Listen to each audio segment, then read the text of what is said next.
All right, you just got your first drum set. You have no idea what you're doing. In today's video, I'm gonna walk you through the steps to set up your drums for the first time as a beginner. Parents are welcome too. First things first, this is the most crucial component, drum key.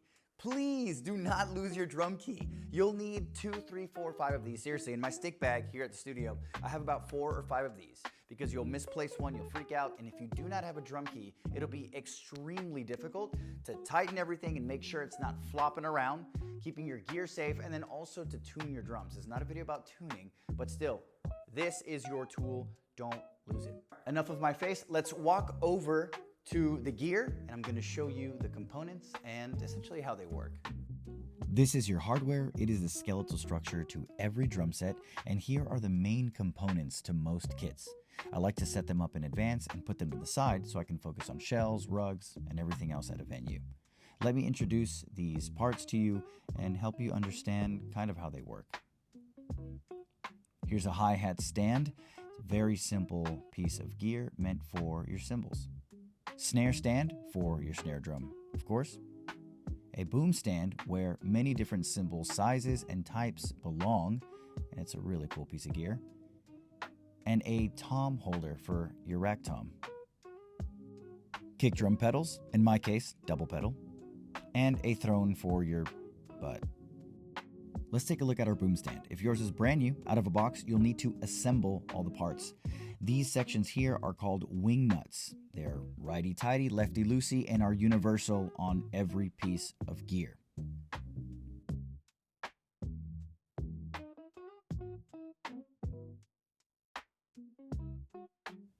Next up, we'll want to loosen the wing nut on the legs and open them up so that we have stability.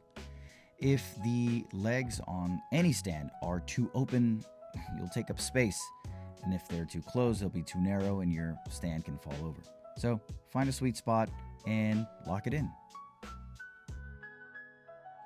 Our boom stands can be adjusted in very many ways. Mess around with loosening the wing nuts so you can see what occurs, and then make sure you tighten them back up so that nothing falls over on you. This next portion of the boom stand adjusts the angle and the reach of the arm where the cymbal lives.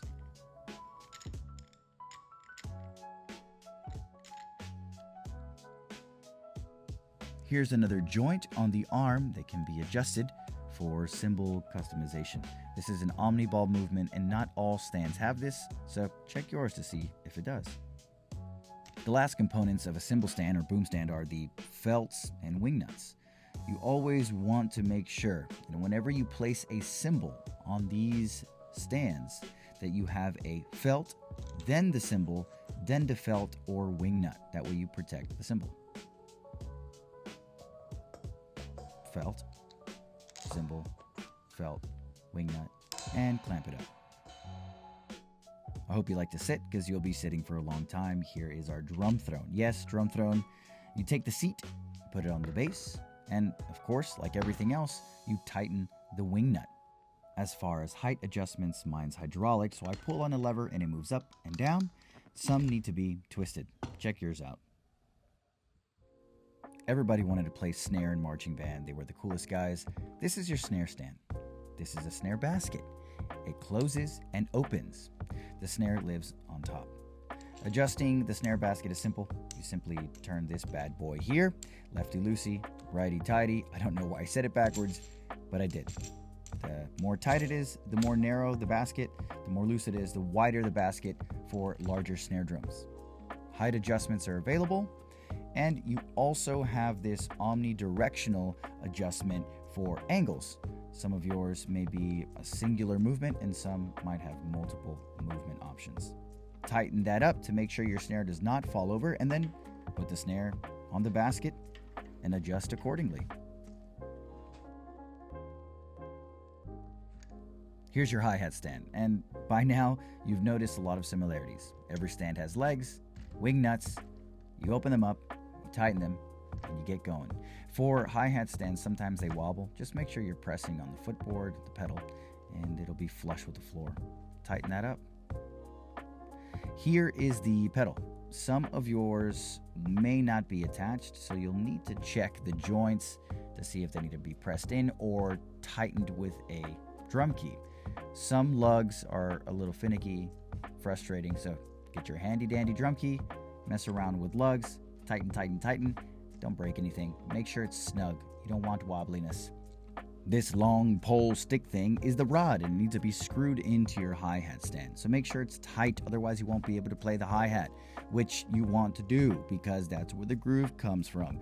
This is your hi-hat clutch, and it is indeed quite clutch. Some of them twist off, some of them pop. Make sure you just check the nut and see what it does. Remember, felt, cymbal, felt. This is universal. Splashes, rides, crashes. Your hi-hat is going to live in between those two felts and kept safe. This next portion of the clutch, the nuts, I don't know. They're typically two of them, and if you have two of them, they screw down and tighten the hi-hat to the bottom nut, and then the top nut essentially locks that in place. Mess around with the settings. Make sure that your hi-hat is not too wobbly. The bottom hat goes on that rod that we initially twisted onto the stand, making sure that that plastic sleeve is poking out. Then, of course, we pop off the bottom portion of our hi-hat clutch. Remember, felt, cymbal, felt, and this is what it looks like when it's safely attached in between both. The top hat slides onto the rod, and you can adjust the tension with the wing nut. It's extremely straightforward. You're catching on quite well, actually. Hi-hats are two cymbals that essentially crash into each other. The pedal is crucial here. If I press on the pedal, what I do is I cause the rod to move down. If I release it, it moves up. If I press on the pedal, move the rod down, and then tighten the wing nut of the hi-hat, what'll occur is I'll bring distance between both cymbals. You don't want too much distance because then the cymbals can't sizzle, and that's not a good sound. So I would loosen the wing nut on the hi-hat clutch, put a little bit of pressure on the pedal, tighten the wing nut, and then see the distance between both cymbals. This would allow for really clean sizzles.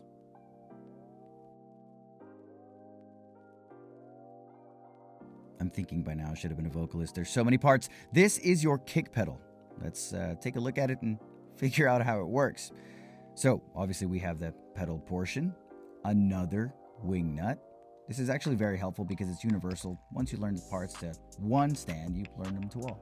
This is the clamp that attaches to the bass drum hoop. If you tighten this nut here, it'll allow you to press the clamp down and give a really snug fit to the bass drum. Press the pedal to the hoop, make it flush, tighten the wing nut, and then you'll get a really nice clamp onto the hoop. All right, these are beaters, and they go into your pedal. You want to make sure that they're nice and tight because otherwise they'll fly out and smash you in the shin. So get that handy dandy drum key and start tightening. If you play double pedal, do the same thing with the left-sided beater. You'll notice that Homeboy on the left doesn't do anything on its own. It's because the spring needs to be activated, and all you do is turn the drive shaft to give it some tension. This drive shaft will attach to the main pedal here, and of course you'll give it a little shimmy, some pressure, it'll pop in, and then you tighten it with your drum key. It's very important that we have this drum key. Don't lose it.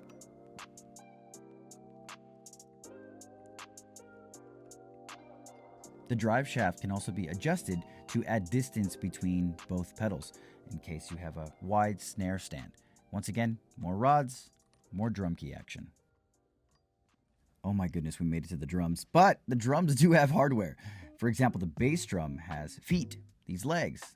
The bottom of those feet also have spurs.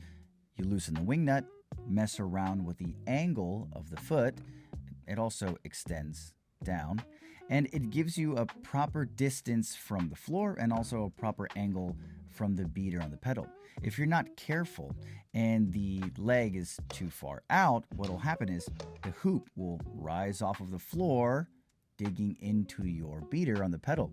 From the next angle, you can see how the drum head would be digging into the beater, and you don't really want that.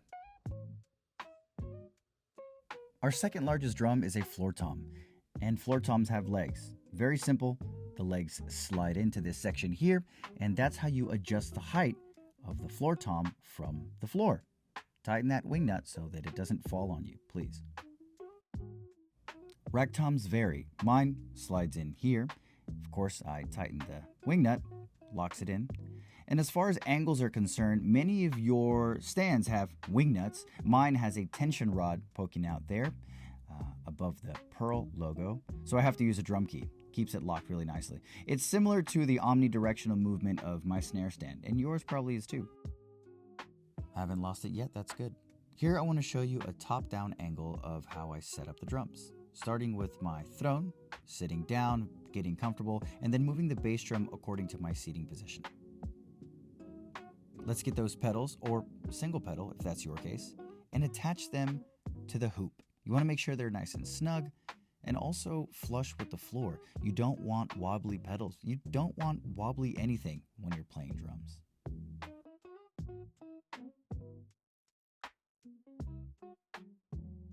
In my setup method, I like to go to the snare next. So throne, kick drum, kick pedals, snare drum. The stand has 3 legs, and I like to face one of those legs towards me. That way the snare stand and the drive shaft of the pedals don't touch while I'm playing.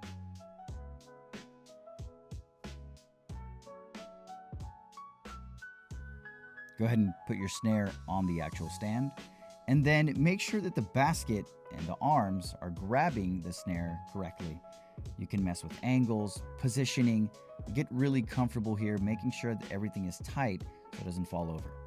With the hi-hat, it's very simple. I place it to the left of my left pedal and make sure the distance for me is not too great, and I also don't want it too close. The floor tom follows, and the same thing goes with the snare stand. In my method, I like to keep one of the legs facing me and the other 2 facing away. I also really enjoy having the floor tom flush with the snare drum, so that way there's not a weird height gap between both. This next detail gets ignored even by professionals. Make sure that your bass drum angle falls in line with your foot angle. When you sit down, your feet aren't directly in front of you. They're kind of angled off. All right, let's get that boom stand that also has our tom mount on it, and place the tom on the mount and the boom stand right in front of our snare drum. You can adjust the distance however you'd like. You'll have fun experimenting. Let's put the crash cymbal on. Remember, felt, cymbal, felt, wing nut, making sure that the crash cymbal is not too loose. We repeat the process with the ride cymbal because most people will have hi-hat, crash, ride, and once again, mess around with the angles, get comfortable, adjust your tom, adjust your ride. This is where you'll experiment with angles. I like to make sure everything is also within reach. Here's the final product. Your drums are done, they're set, you're ready to play. Sure, you can mess around with heights and angles and distances, seating position, cymbal position. There's so many customizable options, and they're all personal preferences. There are some things that have to do with ergonomics and efficiency, but for now, focus on playing, focus on having some fun. I want to give a huge shout out to Pearl Drums, Meinl Cymbals, Evans Drumheads, and ProMark Sticks for helping me do what I do. They're amazing, and I really enjoy this kit. That's it. Your drums are set up. You're ready to play. I'm so excited for you to start your journey. Thank you so much for watching the video. If you enjoyed and you want to hear what the drums sound like when they're ready to rock, check these videos out here. Like, subscribe, and I'll see you soon.